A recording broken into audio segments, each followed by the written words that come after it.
Hey guys, कैसे हो आप सभी लोग। Welcome back to my channel AG and I मांगा। तो गाइस, आज मैं एक्सप्लेन करने जा रहा हूँ बुक ऑफ एस्पर के एपिसोड नंबर 702 को, कि काफी ज्यादा अमेजिंग होने वाला है। इसलिए पहले वीडियो को like, share, comment and hype जरूर से कर देना। बाकी जिन लोगों ने भी अभी तक इसका पिछला एपिसोड नहीं देखा है, तो मैंने उस एपिसोड का लिंक इस वीडियो के नीचे डिस्क्रिप्शन में दे दिया है। आप लोग जाकर के पहले उस एपिसोड को देख लीजिए। और जिन लोगों ने ऑलरेडी देख रखा है, तो उनके लिए शुरू करते हैं हमारा आज का ये वाला एपिसोड। लेकिन उससे पहले विवेक आर्यन, वर्कत film industry, kings player, god of war Anuradha and user 12 Samar Singh, thank you for joining and rejoining जूफेन सिल्वर डीमन। तो अब इस एपिसोड की स्टार्टिंग में मैं जूफेन को दिखाया जाता है, जो कि अपनी आंखें खोलते ही जब येलिन को देखता है तो शौक होते हुए येलिन से पूछता है कि येलिन, क्या ये तुम हो? तो कहते हैं वो पलक झपकते ही वहां से गायब हो जाता है। सीधे येलिन के सामने आते हुए उससे हाथ को पकड़ करके उससे पूछता है कि येलिन, मुझे बताओ कि आखिर किंग चेन और बाकी की लड़कियां कहाँ हैं, आखिर वो कैसी हैं? क्योंकि येलिन भी हैरान होते हुए उससे पूछता है कि आखिर तुम कब से इतनी ज्यादा किसी दूर से की परवाह करने लगे। साथ ही फिर वो अपने कंधे के ऊपर से जूफेन के हाथ को हटाता है और उससे कहता है कि वो सभी लोग बिल्कुल ठीक है। जब मैं वहाँ पे आया था, तुम अकेले ही उन लोगों के साथ में फाइट लड़ रहे थे। तुम यूनिवर्सल राइट्स एक्ट के 100 लोगों को अकेले ही वहाँ पे रोके हुए थे। एंड पे तुम्हारी ऐसी हालत हो गई थी, जिसके बाद मैंने तुम्हारे ऊपर एक फेवर किया, मौजूद सभी लोगों को खत्म कर दिया, ताकि वो लोग फिर दोबारा तुम्हारा पीछा न कर सके। तो जूफेन सिर्फ उससे इतना कहता है कि बहुत अच्छे, तुमने बहुत अच्छा किया। लेकिन उससे कहता है कि यार तुम कितने ज्यादा रूड हो, क्या तुम इस सब के लिए मुझे एक सिर्फ थैंक यू भी नहीं कर सकते? डेसिमेटेड गोल्डन ड्रैगन भी जूफेन से पूछता है कि बच्चे, क्या वो लोग किसी तरीके से तुम्हारे से जुड़े हुए हैं? भी पूरी रेस्पेक्ट के साथ में उनसे कहता है कि हाँ ड्रैगन एंसेस्टर, उनमें मेरी एक वाइफ है। तो डेसिमेटेड गोल्डन ड्रैगन भी काफी ज्यादा हैरानगी के साथ में पहले तो जूफेन को देखता है, फिर उससे कहता है कि बच्चे, मैं तुम्हें एक वार्निंग दे दूं, उसके साथ में तुम्हारे जो भी रिश्ते हैं तुम उन सबको पहले ही तोड़ दो।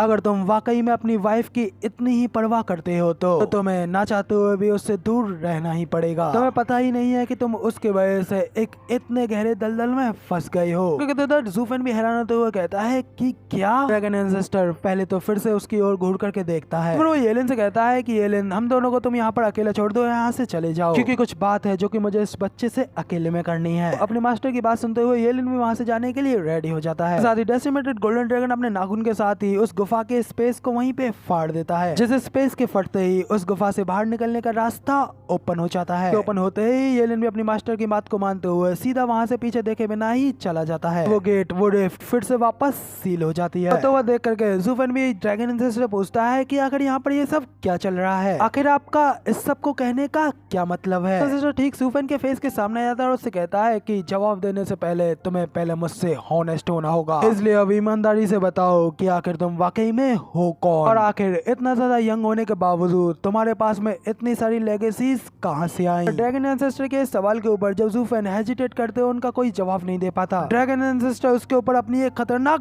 दहाड़ मारते हैं, बोलो वरना एक दिन तुम्हें इसके लिए पछताना होगा, और फिर ये मत कहना कि मैंने तुम्हें इसकी चेतावनी नहीं दी। तो जूफेन भी थोड़ा घबराते हुए अपने मन में कहता है, चीत में मेरे पास में इसके साथ में नेगोशिएट करने के लिए कुछ भी नहीं है। तो वैसे भी मैं मेरे बारे में पहले ही कुनपेंग को काफी कुछ बता चुका हूँ, अब इस ड्रैगन एंसेस्टर को भी वो सब कुछ बता देने से मुझे कोई ज्यादा फर्क नहीं पड़ेगा। अब मैं तो बस सिर्फ ये जानना चाहता हूँ कि आखिर ड्रैगन एंसेस्टर ने मुझे ये ऑर्डर क्यों दिया है कि मुझे खुद से बाकी के सभी लोगों से दूरी बनाए रखना है, यहाँ तक कि किंग चेन से भी। ये सब कुछ सोचते हुए फिर जूफेन ड्रैगन एंसेस्टर से पूछता है कि क्या इस सब का संबंध मेरे पिछले जीवन से है? इसके बाद में वो अपनी पिछली पूरी कहानी ड्रैगन एंसेस्टर को सुना देता है कि वो कौन है और कहां से आया और कैसे उसे इतनी सारी इनहेरिटेंस मिली। सुनने के बाद में ड्रैगन एंसेस्टर भी जूफेन से कहता है कि बच्चे, हमारे साथ में इतनी सारी विचित्र परिस्थितियों को घटना भी काफी ज्यादा अद्भुत है। तुम्हें पता होना चाहिए कि उन सभी में से एक लेगेसी को भी पाना एक सपने की तरह है, लेकिन फिर भी तुम्हारे पास में तो अकेले ही वो सभी के सभी लेगेसीज है।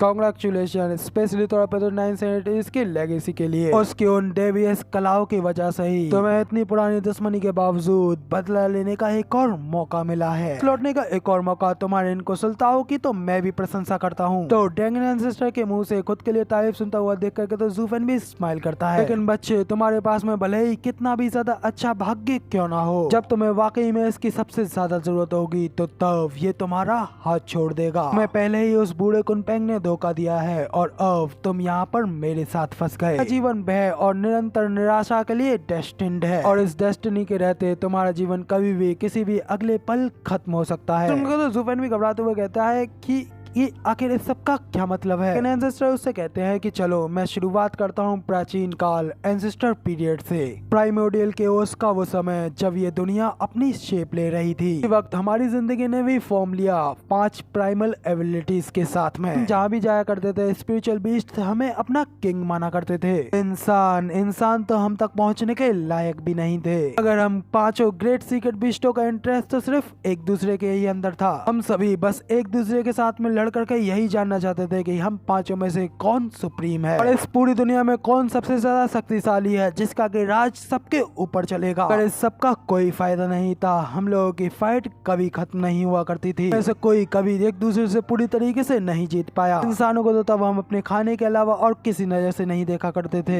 आज की तरह कुछ मिलियन सालों तक हमने अपनी जिंदगी मौज में काटी। हम हमेशा एक दूसरे के साथ में फाइट लड़ते रहे और हम में से कोई भी विनर नहीं निकला और हम में से कोई भी एक दूसरे का रूलर नहीं बन पाया। और वो कुन पेंग, वो ओल्ड गीजर, भले ही उसकी जेंटल केओस फ्लेम यिन और यान को हार्मोनाइज कर सके, इसके कारण ही वो इतना ज्यादा चालाक और दूर था कि वो हम सभी लोग अपने बातों के जालों में फंसा लिया करता था। क्योंकि वो हम चारों के बीच के झगड़ों में आकर के हम चारों के झगड़ों को सुलझा दिया करता था। इसलिए हम उसकी बात एक दोस्त की तरह मान लिया करते थे। इस सब चीज से भी वो हम पांचों ग्रेट सीक्रेट बीस्टों का लीडर होने से काफी ज्यादा दूर था कि हम में से कोई भी एक दूसरे से बिल्कुल भी कमजोर नहीं था। फिर मगर लेकिन फिर एक दिन हमारे कुछ भी पता चलने से पहले ही हमारे वो बेफिक्री भरे दिन खत्म हो गए। इन ह्यूमंस को हमने कभी कुछ नहीं समझा और उन्हें हमेशा नजरअंदाज किया। इनमें से कुछ 10 ऐसे शक्तिशाली मेंबर्स निकले कि इस दुनिया की कार्य प्रणाली की गहरी समझ थी, जैसे कि उन्होंने कुछ ऐसी अकल्पनीय आर्ट्स बनाई, कुछ ऐसी कलाएं थी जिनके के पास में हमारी शक्तियों का वही मुकाबला करने की पावर थी। सीधे शब्दों में कहें तो उनमें से टॉप 3 कमीनों ने तो हमें हरा भी डाला। बाद में वही 10 एंशिएंट सोविरियंस बने और उनके उन भयानक पावर्स को 10 पार्ट्स ऑफ हेवेंस कहा गया। वे इस पूरी दुनिया को तोड़ करके अपनी मुट्ठी में कर सकते थे और उनकी गाइडेंस में रह करके बाकी के ह्यूमंस ने भी दाव को समझा और कल्टीवेशन करते हुए स्ट्रॉन्गर बनना शुरू किया। और अनगिनत ह्यूमंस तो प्रसिद्धि को हासिल कर चुके थे कि इस दुनिया के ऊपर सीक्रेट बीस्टों की सुपरमेंसी धीरे धीरे कम होने लगी। उन्हें वापस जंगलों और पहाड़ों में ढकेल दिया गया। और तभी हमें इस बात का भी एहसास हुआ कि हेवेंस किसी के भी साथ में निष्पक्ष नहीं है। हेवेंस ने हमें स्ट्रेंथ और पावर तो बहुत ही ज्यादा इनक्रेडिबल दी थी, लेकिन इंटेलिजेंस ना के बराबर। फिर चाहे स्पिरिचुअल बीस्ट हो या फिर सीक्रेट बीस्ट, हम में से कोई भी अपने हर्ट्स की उन मिस्ट्रीज को समझ नहीं पाया क्योंकि हमारे एडवांसमेंट को रोके हुए थी। जबकि ह्यूमैनिटी बहुत ही ज्यादा कमजोर थी, लेकिन उनकी इंटेलिजेंस बहुत ही ज्यादा शार्प। इसलिए जब उन्हें राइज करके टॉप पर जाने का मौका मिला, स्पेशली तौर पे वो दसों सीधा वर्ल्ड पावर के टॉप पर पहुंच गए। बाय द वे बच्चे, तुम्हारे पास में पैट्रियार्क डीमन, ब्लड डीमन की डीमन आर्ट भी है। हमारे पास में उसके ब्लडी बेबी की इनहेरिटेंस भी है, लेकिन ये सिर्फ उधार ली हुई शक्तियां हैं। ये तुम्हें टॉप पर नहीं पहुंचा सकती। तुम्हें पता है कि पैट्रियार्क ब्लड डीमन आखिर क्यों सिर्फ सेंटर स्टेज पर ही फंसा रह गया और सोविरियंस ने उसे अवॉइड क्यों कर दिया। ओवन कहता है कि ऐसा इसलिए क्योंकि वो कुछ ज्यादा ही शो ऑफ किया करता था और सोविरियन स्टेज तक पहुंचने से पहले ही मारा गया। ड्रैगन एंसेस्टर उससे कहते हैं कि क्या तुम भी अफवाहों के ऊपर यकीन कर रहे हो। बच्चे, एक आउटस्टैंडिंग एक्सपर्ट अपनी जिंदगी को एक ट्रेजर की तरह संभाल के रखता है। जितनी ज्यादा उसकी कल्टीवेशन बढ़ती है उतनी ही ज्यादा वो उसकी परवाह करता है, क्योंकि कल्टीवेशन एडवांस करने में सदियां लग जाती हैं। तो फिर आखिर कौन दिखावा करने की हिम्मत करेगा, ये जानते हुए भी कि वो अभी सेंट स्टेज पे है। चाहे वो कितना भी ज्यादा स्ट्रॉन्ग क्यों ना हो, लेकिन फिर भी सोविरियन के अगेंस्ट खड़ा होना सुसाइड करने जैसा है। ड्रैगन एंसेस्टर की ये सारी बातें सुनकर के तो ज़ूफेन भी अपने मन में कहता है कि हाँ, ये बिल्कुल सच है। अगर मैं पैट्रियार्क ब्लड डीमन की जगह पर होता तो मैं फ्लेक्स करने के लिए अपनी ताकत दिखाने से पहले सोवरेन स्टेज में जाना पसंद करता।